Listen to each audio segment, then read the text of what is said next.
अब जैसे ही हमने सुसमाचार के माध्यम से अपनी ज्ञान यात्रा की शुरुआत की है, अब तक हमने यीशु के जन्म से पहले के जीवन की वास्तविकताओं का अध्ययन किया है। हमने यह भी देखा है कि मत्ती ने यीशु की वंशावली में जिन महिलाओं को शामिल किया, उनमें अनोखी अनुग्रह की घोषणा की गई थी। अब समय आ गया है कि हम लूका के सुसमाचार की शुरुआत की ओर बढ़ें और दो अलग अलग स्वर्गदूतों की घोषणाओं को सुनें। और मैं आपको बता दूं, ये स्वर्गदूत और उनकी घोषणाएं कुछ लोगों की जिंदगी को पूरी तरह बदल देने वाली हैं। यहाँ पहले अध्याय की 3 आयत में लूका लिखते हैं कि वह मसीह के जीवन और कार्य का एक व्यवस्थित विवरण प्रस्तुत कर रहे हैं। अब लूका इन घटनाओं के प्रत्यक्षदर्शी नहीं हैं, लेकिन उन्होंने शोध किया है, प्रत्यक्षदर्शियों और प्रेरितों से व्यक्तिगत साक्षात्कार किए हैं, और पूरी प्रक्रिया में परमेश्वर की आत्मा ने उन्हें मार्गदर्शन और प्रेरणा दी है इस विवरण को लिखने में। और वह इसे एक प्रमुख गैर यहूदी व्यक्ति थियोफिलुस के लिए लिख रहे हैं। यहाँ 4 आयत में लूका हमें बताते हैं कि यह क्यों लिखा गया है, ताकि थियोफिलुस उन बातों के विषय में निश्चितता प्राप्त कर सके जिन्हें उसे सिखाया गया है। वैसे थियोफिलुस वही व्यक्ति है जिसे प्रेरितों के काम की पुस्तक संबोधित की गई है। तो आप यूं समझ सकते हैं कि लूका का सुसमाचार पहला भाग है और प्रेरितों के काम दूसरा भाग है। दोनों ही लूका द्वारा लिखे गए हैं। अब इसके साथ ही लूका इस पहली असामान्य मुलाकात का वर्णन करते हैं। एक स्वर्गदूत एक वृद्ध याजक जकरयाह के सामने प्रकट होने वाला है, और यहाँ 5वीं आयत में हमें बताया गया है कि वह यहूदिया के राजा हेरोदेस के दिनों में सेवा करता था। अब यह हेरोदेस महान था। वह एक दुष्ट, संदेहास्पद शासक था जो अपनी शक्ति को लेकर बेहद ईर्ष्यालु था। उसका पसंदीदा उपाधि था यहूदियों का राजा। इसलिए यहूदी लोगों की स्वीकृति पाने के लिए वह यरूशलेम में मंदिर का विस्तार और सौंदर्यीकरण करेगा। वास्तव में पहली सदी में लिखते हुए इतिहासकार जोसेफस ने उस मंदिर का वर्णन एक भव्य इमारत के रूप में किया था जो पत्थरों से बनी थी, और उसका अधिकांश भाग ठोस सोने की विशाल प्लेटों से ढका हुआ था। जोसेफस ने लिखा कि उगते सूरज की किरणें उस सोने पर इतनी तेजी से फूल चमकती थीं कि आपको अपनी आंखें ढकनी पड़ती थीं।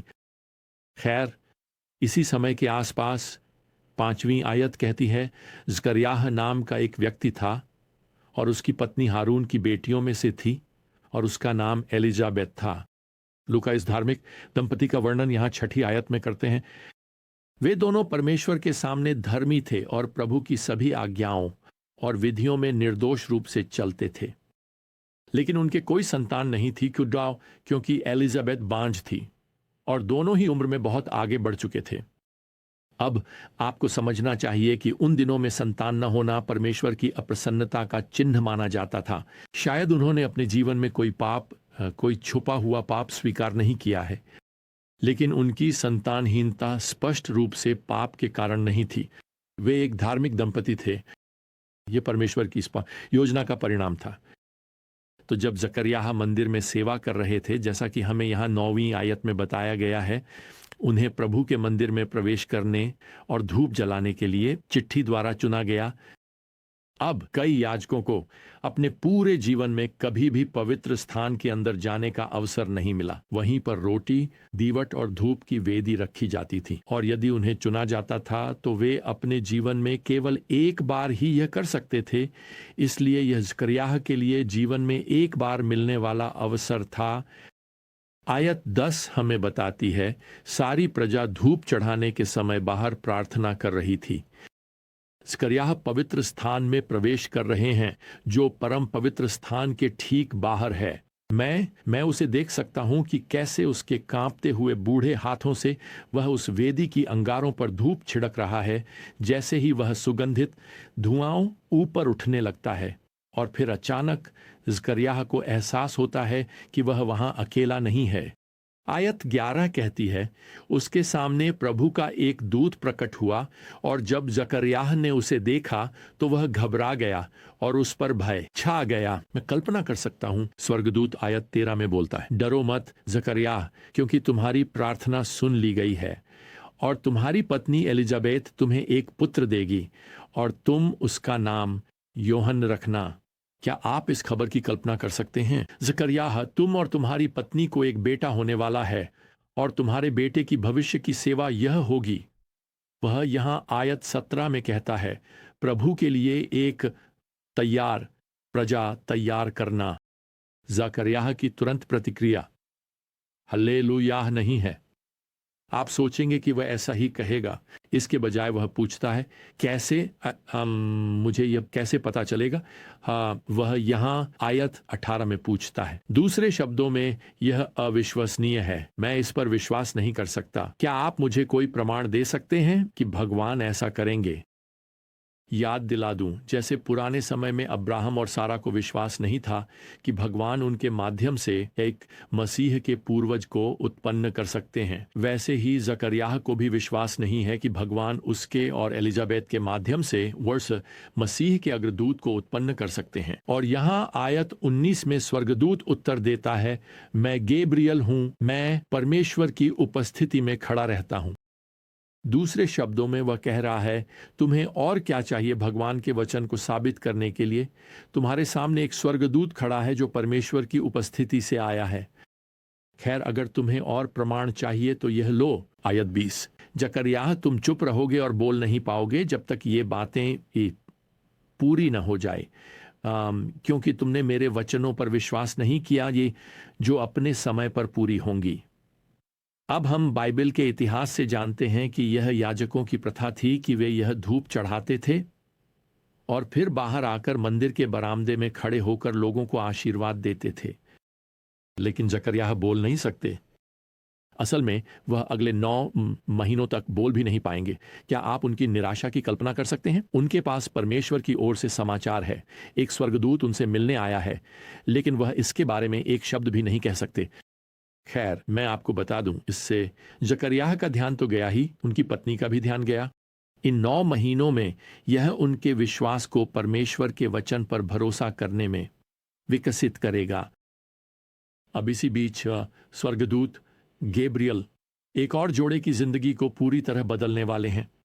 हम यहाँ पद 26 में पढ़ते हैं, छठे महीने में, यानी एलिजाबेथ की गर्भावस्था के 6ठे महीने में स्वर्गदूत गैब्रियल को परमेश्वर ने गलील के एक नगर नासरत में एक कुंवारी के पास भेजा, जिसकी मंगनी एक पुरुष से हुई थी जिसका नाम यूसुफ था, जो दाऊद के वंश का था, और उस कुंवारी का नाम मरियम था। तो गैब्रियल मरियम के पास जाकर प्रभु के नाम से उनका अभिवादन करते हैं और फिर वे यहाँ पद 31 में सीधे मुद्दे पर आ जाते हैं। देखो, तू गर्भवती होगी और एक पुत्र को जन्म देगी और उसका नाम यीशु रखना।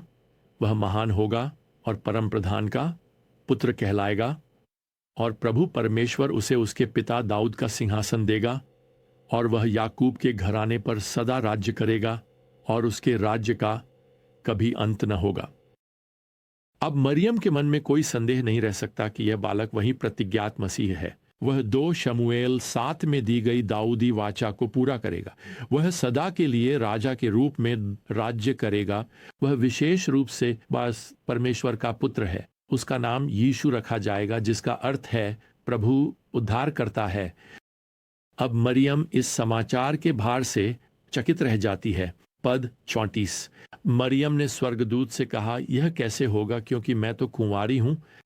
और स्वर्गदूत ने पद 35 में उत्तर दिया, पवित्र आत्मा तुझ पर आएगा और परम प्रधान की शक्ति तुझे आच्छादित करेगी, इसीलिए जो संतान उत्पन्न होगी वह पवित्र कहलाएगी, परमेश्वर का पुत्र। यहाँ जो यूनानी शब्द आच्छादित के लिए प्रयुक्त हुआ है, वही शब्द यूनानी में पुराने नियम के अनुवाद में परम पवित्र स्थान में परमेश्वर की छाया की उपस्थिति के लिए भी प्रयुक्त हुआ है। अब गब्रियल मरियम को यह भी बताता है कि उसकी संबंधी एलिजाबेथ भी अपनी वृद्धावस्था में गर्भवती है। गब्रियल यहाँ पद 47 में कहता है कि आतरिंग परमेश्वर के लिए कुछ भी असंभव नहीं है। अब मरियम यहाँ पद 28 में महान विश्वास और भरोसे के साथ उत्तर देती है। वह पूरी समर्पण के साथ कहती है, देखिए मैं प्रभु की दासी हूं, जैसा आपने कहा है वैसा ही मेरे साथ हो। तो मैं आपको बता दूं, यह कोई साधारण समर्पण नहीं था। मरियम और बाद में यूसुफ दोनों को यह प्रकट करना पड़ेगा कि अब वह एक संतान को गर्भ में लिए हुए है और वह यूसुफ की नहीं है। वे अभी तक आधिकारिक रूप से विवाहित नहीं हैं, इसीलिए परमेश्वर की इच्छा के आगे समर्पण करते हुए वे दोनों अब एक ऐसे जीवन की शुरुआत कर रहे हैं जिसमें उन्हें उपहास, बदनामी और कष्ट का सामना करना पड़ेगा।